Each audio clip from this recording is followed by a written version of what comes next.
This is a study of 1 Kings, chapters 12 and 13, and they discuss the split of the nation, the southern part of the nation, which included the house of Judah and neighboring Benjamites and a few others that will be explained. And the 10 tribes will go north and will be led by Jeroboam, who is from the house of Ephraim, a descendant of Joseph. Chapter 12, verse 1. And Rehoboam went to Shechem, for all Israel were come to Shechem to make him king. All the 12 there are present for his anointing as the king too. And it came to pass when Jeroboam, the son of Nebat, who was yet in Egypt, heard of it, for he was fled from the presence of King Solomon, and Jeroboam dwelt in Egypt. He had gone to Egypt because he had been threatened by Solomon. So now Solomon is dead and a new king will come to the throne. 3. That they sent and called him, and Jeroboam and all the congregation of Israel came and spake unto Rehoboam, saying, this is the one who is going to be king. 4. Thy father made our yoke grievous. Now therefore make thou the grievous service of thy father, and his heavy yoke which he put upon us lighter, and we will serve thee. Solomon had forced persons into labor. One of the things Jeroboam had done was to extend the wall all of the way around the houses and the additions that Solomon had made to the capital in Jerusalem. We're told in Matthew 11, in verses 29 and 30, that Jesus, when we take his yoke, that it will be light, because to be yoked with Jesus will make our burden much lighter. 5. And he said unto them, depart yet for 3 days, then come again to me. And the people departed. Now watch Rehoboam. And does he consult God? His way of consulting God would have been through the priest using the Urim and Thummim. 6. And King Rehoboam consulted with the old man that stood before Solomon his father, while he yet lived, and said, how do ye advise that I may answer these people? So he went to the older generation, seeking human, not divine advice. 7. And they spake to him, saying, if thou wilt be a servant unto this people this day, and wilt serve them, and answer them, and speak good words to them, then they will be thy servants forever. So he has been given good advice. They are saying, you be a servant and be good to these persons. 8. But he forsook the counsel of the old man, which they had given him, and consulted with young men that were grown up with him, and which stood before him.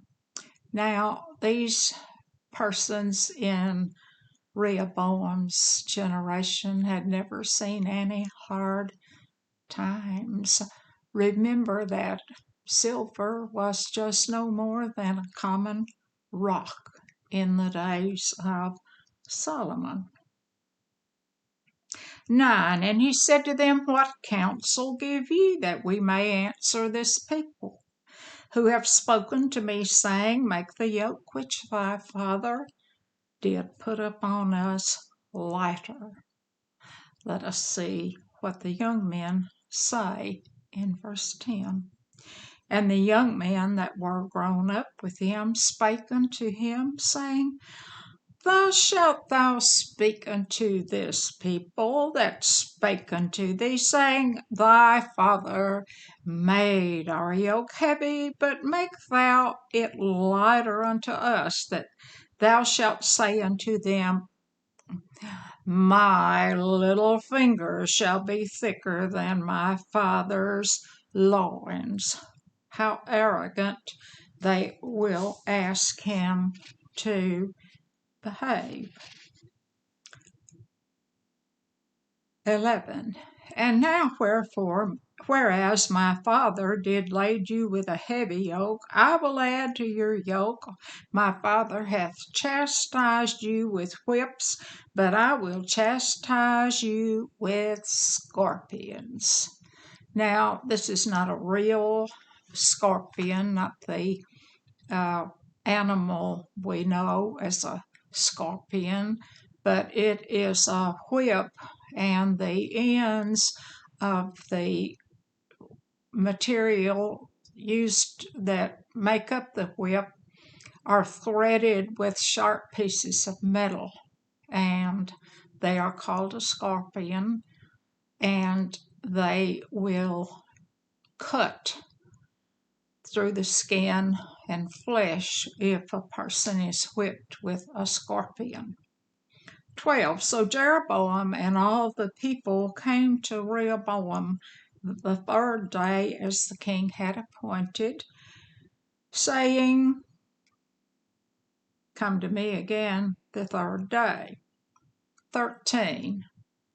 And the king, this is Rehoboam, answered the people roughly. He was harsh and mean, and forsook the old man's counsel that they gave him. 14. And spake to them after the counsel of the young men, saying, My father made your yoke heavy, and I will add to your yoke. My father also chastised you with whips, but I will chastise you with scorpions. 15.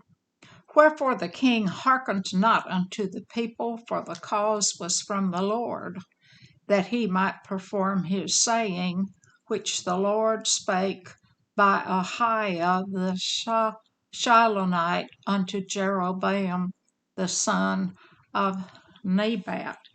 So there had been a prophecy back in earlier chapter, and he did not listen to the old man, but they were told that there would be a king from the house of David, and Jeroboam is, of course, from David, but they were also told, if you follow the statutes and do what you are supposed to do, then that will hold. Verse 16. So when all Israel saw that the king hearkened not unto them, the people answered the king, saying, What portion have we in David? Neither have we inherited in the son of Jesse. To your tents, O Israel, now see to thine own house, David. So Israel departed unto their tents. And Israel now will be the 10 tribes. They said, we don't have any part in David, in Judah, so they are going to go their own way. 17. But as for the children of Israel which dwelt in the cities of Judah, Rehoboam reigned over them. Explaining this means that there were persons who had relocated from having been born in other tribes, but who had relocated to either the house of Judah or Benjamin. So there will be those people who will be under Rehoboam and his rule. 18. Then King Rehoboam sent Adoram, who was over the tribute, and all Israel stoned him with stones that he died. Therefore King Rehoboam made speed to get up to his chariot to flee to Jerusalem.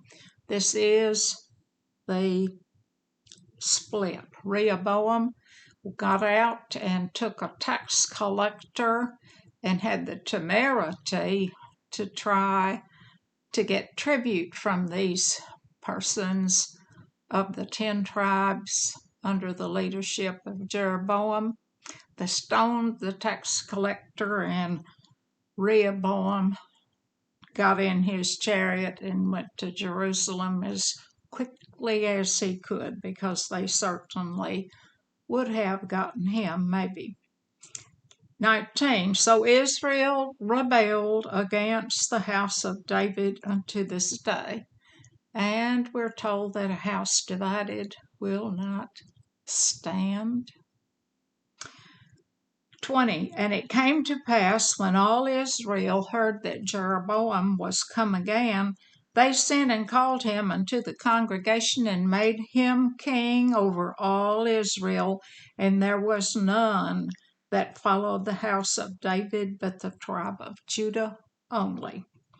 That also included the Benjamites, as they were neighbors. And none of these 10 tribes elected to stay under Rehoboam, but gathered around Jeroboam, who is crowned as their king. And when Rehoboam was come to Jerusalem, he assembled all the house of Judah with the tribe of Benjamin, 180,000 chosen men, which were warriors, to fight against the house of Israel, to bring the kingdom again to Rehoboam, the son of Solomon. That would have been 180,000 soldiers. This is not God's plan. Rehoboam is going against God. He has never sought God. God does not like civil war, brother against brother. He does not approve of that. If you think back when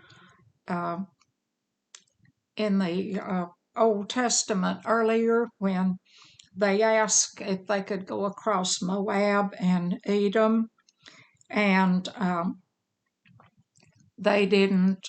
These were people of Abrahamic people, Adamic people, Moab and Edom.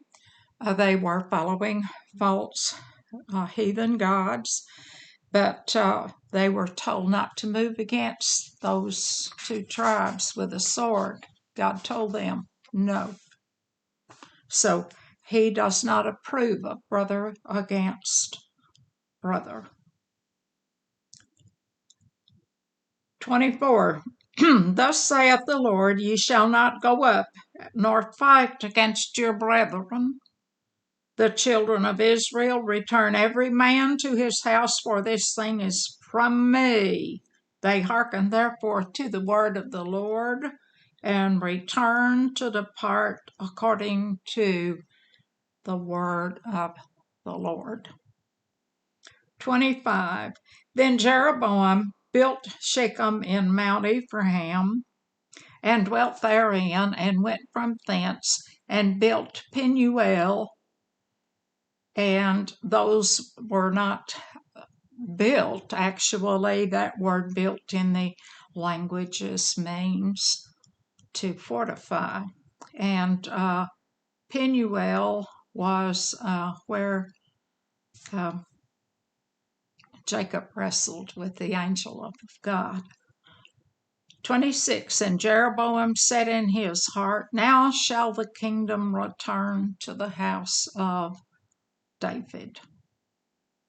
27, if this people go up to do sacrifice in the house of the Lord at Jerusalem, then shall the heart of the people turn again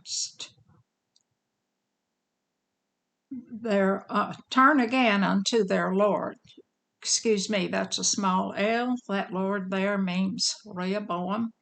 Even unto Rehoboam the king of Judah, and they shall kill me and go again to Rehoboam the king of Judah. So here we have someone who is very doubtful. He's afraid to allow the three feast days a year. He will be afraid to let these 10 tribes go to Jerusalem to worship for fear that they will take up with Rehoboam and turn against him and put him to death. So he has an excellent plan to keep them out of Jerusalem. 28, whereupon the king took counsel, whose counsel? Not God's, and made 2 calves of gold, and said unto them, the people, it's too much for you to go up to Jerusalem. Behold thy gods, O Israel, which brought thee up out of the land of Egypt. 2 golden calves brought them out of Egypt? Oh, really? Now, we've had a golden calf once before, and led by none other than the high priest Aaron when Moses was up on Mount Sinai getting the commandments. He came down to find a golden calf. Now, Jeroboam has not made one, but 2. And he sent the one in Bethel, house of God. How ironic that place is named House of God. And the other put he in Dan. So one would have been to the north in Dan and one to the south. 30, and this thing became a sin. Of course it was. For the people went to worship before the one, even into Dan. So they were going over to this calf and also to the other calf, offering sacrifice and worshiping. 31, and he made a house in high places, and made priests of the lowest of the people, which were not of the sons of Levi. Now, we know that the Levites were scattered out, distributed into all the 10 tribes, so there would have been Levitical priests who would have been part of these 10 tribes. Well, why did Jeroboam have to make his own priest and from low people? Well, the Levites knew false worship when they saw it, and they went down south to Jerusalem. They did not participate in this. So he is anointing his own priests, and they're supposed to be Levites. 32, and Jeroboam ordained a feast in the 8th month, on the 15th day of the month, like unto the feast that is in Judah, and he offered upon the altar. So did he in Bethel, sacrificing into the calves that he had made, and he placed in Bethel the priests of the high places which he had made. Oh my! Now, he's ignored the 7th month feast, and he has invented his own Sabbath. He's made up a religion, and the Feast of Tabernacles in the 7th month, he's ignored totally. 33 to complete this chapter 12. So he offered upon the altar which he had made in Bethel on the 15th day of the 8th month, even in the month which he had devised of his own heart, and ordained a feast unto the children of Israel, and he offered upon the altar and burnt incense. Is he a priest? He has no business offering incense. He's king. Chapter 13, continuing the story of Jeroboam and Rehoboam. 13, verse 1. And behold, there came a man of God out of Judah by the word of the Lord unto Bethel, and Jeroboam stood by the altar to burn incense. Now, this is a real prophet, and he's come up out of Judah too. And he cried against the altar in the word of the Lord, and said, O altar, altar, thus saith the Lord, behold, a child shall be born unto the house of David, Josiah by name, and upon thee shall he offer the priests of the high places, and burn incense upon thee, and men's bones shall be burnt on thee. So this prophet has said, you're going to get a person, and he'll be the king, and he'll be out of the house of Judah, house of David, and he'll burn the bones of these fake priests. Now, Josiah will not turn up for 360 years later to correct this mess. 3, and he gave a sign the same day, saying, this is that true prophet out of Judah, this is the sign which the Lord hath spoken. Behold, the altar shall be rent, and ashes that are upon it shall be poured out. So it's going to happen. 4, and it came to pass when King Jeroboam heard the saying of the man of God, which had cried against the altar in Bethel, that he put forth his hand from the altar, saying, lay hold on him, and his hand, and he put forth against him, dried up, which he put forth against him, dried up, so that he could not pull it again to himself. So old Jeroboam has put his hand out and touched this altar, and it just withered totally. And what will happen then? 5, the altar was rent, and the ashes poured out from the altar according to the sign which the man of God had given by the word of the Lord. Now, the Lord, whether people believe it or not, can control nature. Perhaps an earthquake, a small tremor, caused this altar to break, but it broke, and the ashes spilled out. 6, and the king answered and said unto the man of God, entreat now the face of the Lord thy God, and pray for me that my hand may be restored me again. And the man of God besought the Lord, and the king's hand was restored, and became as it was before. He said, thy God, not my God. Here he is. He's the same kind of miracle that Jesus performed. The prophet didn't perform the miracle. God did. But remember that a man reached out a withered hand in the New Testament, and Jesus healed it. 7, and the king said unto the man of God, come home with me and refresh thyself, and I will give thee a reward. Now, he had, they'd been told not to eat and drink with an idolater.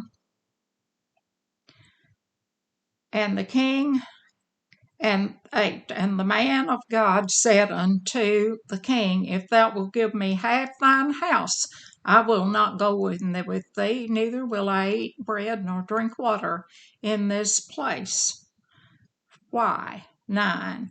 For it was charged me by the word of the Lord, saying, Eat no bread, nor drink water, nor turn again by the same way that thou camest. He was told up ahead, you don't eat and drink and socialize with these folks. And Paul tells us in 1 Corinthians that we are not to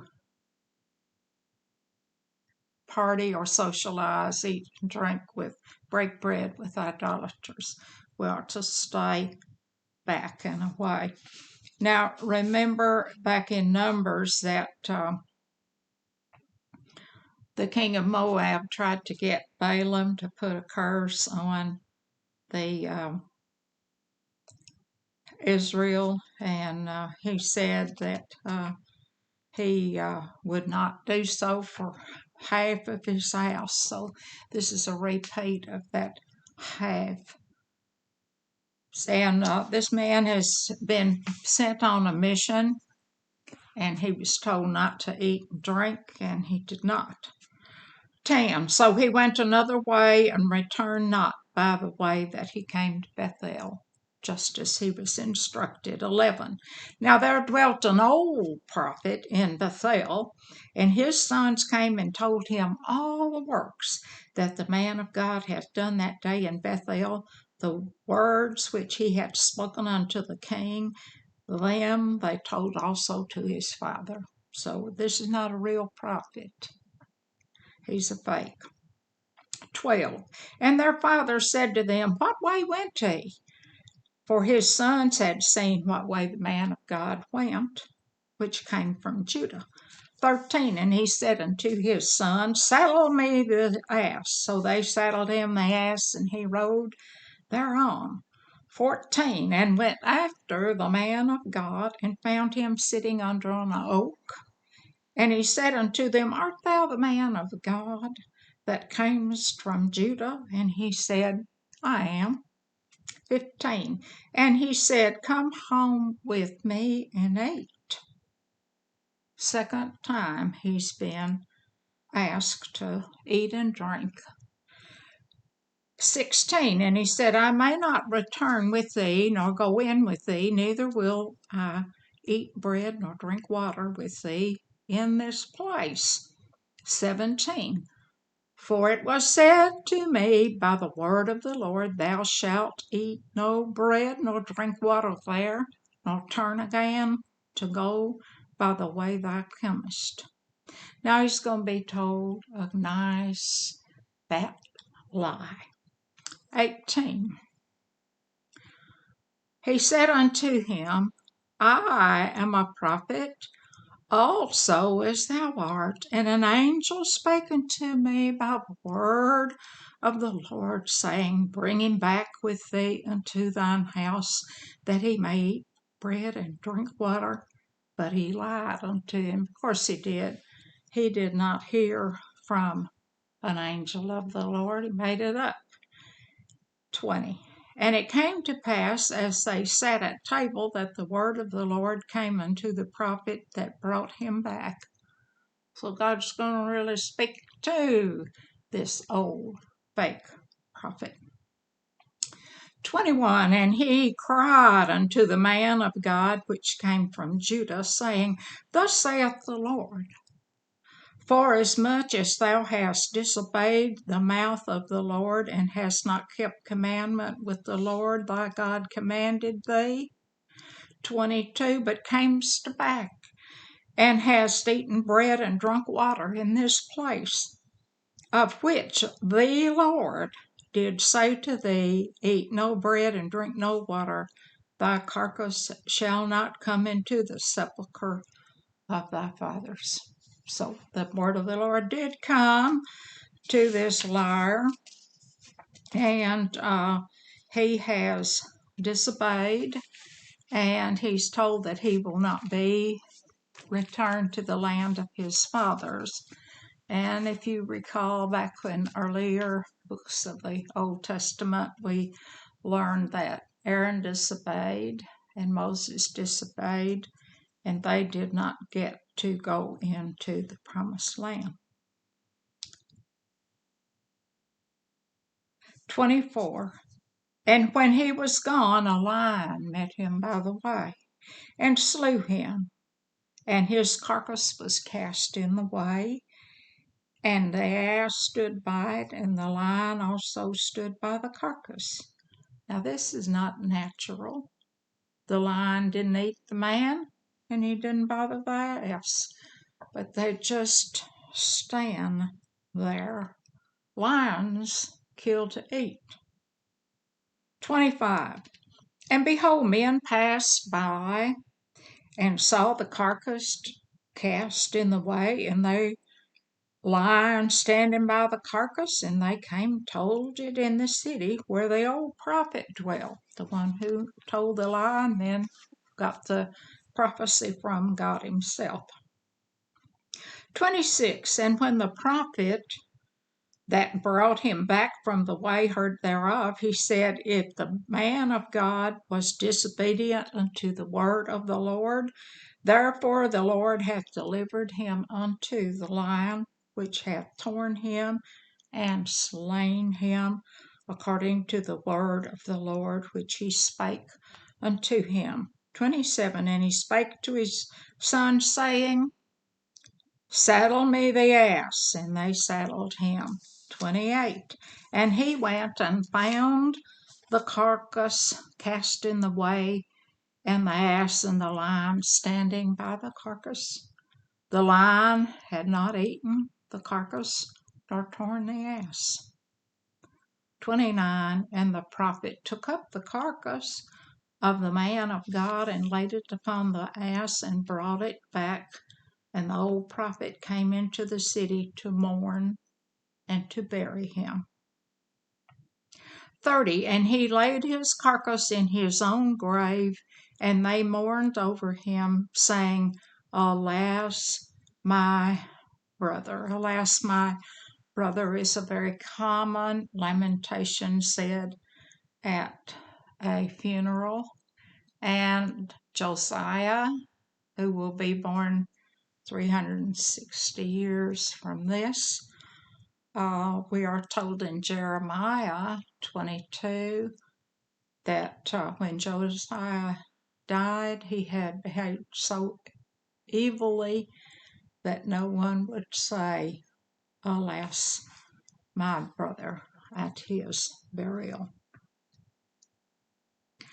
31. And it came to pass after he had buried him, this is the old prophet, that he spoke to his son, saying, when I am dead, bury me in the sepulchre wherein the man of God is buried. Lay my bones beside his bones. And later on in Kings, we'll find that Josiah, 2 Kings, to be exact, in chapter 23 of 2 Kings, Josiah, this one predicted 360 years later, will come upon that grave, and he will read, here lies the prophet that prophesied Josiah. And Josiah said, leave these bones alone. So they were not burned on the altar. 32.